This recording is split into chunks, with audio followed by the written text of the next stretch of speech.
Right here, he just did the most incredible investigative work I think I've seen. He got tipped off about this website, which is the White House. In there, they noticed Mark Carney's name of Brookfield Asset Management. That was related to the Panama Canal. And then he came across this. This is a report done just in 2023 called the Center for International Corporate Accountability and Research. And they looked into Brookfield, the company that Mark Carney was the chairman of. And this whole report talks about how Brookfield might be the largest tax dodger in Canada. Watch this. And it literally talks about exploiting loopholes in national and global tax systems. And this report goes into crazy detail. And the report talks about the 48 companies they have incorporated in Bermuda in order to dodge taxes. So he actually did a lookup. He went to the government of Bermuda's website. He typed in Brookfield, and sure enough, he found all 48. Brookfield Strategic Real Estate Partners, look at them all.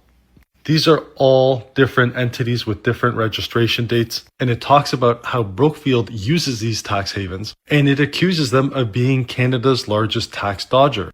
Now, it says, in Canada, Brookfield Asset Management, now Brookfield Corporation, has paid relatively little tax on very large profits. A 2017 report by Canadian for Tax Fairness outlined how large Canadian corporations are able to use complex loopholes in corporate structures to reduce the effective tax rate in their home country. And it says a key method to avoid taxes is to set up subsidiary companies in tax havens like Bermuda, because dividends from foreign subsidiaries to Canadian parent companies are tax free. And this is where it gets good. Brookfield's estimated tax rate is around 5% over the last 15 years, and it highlights a clear long-term structural problems which appear to be driven by aggressive global tax avoidance practices.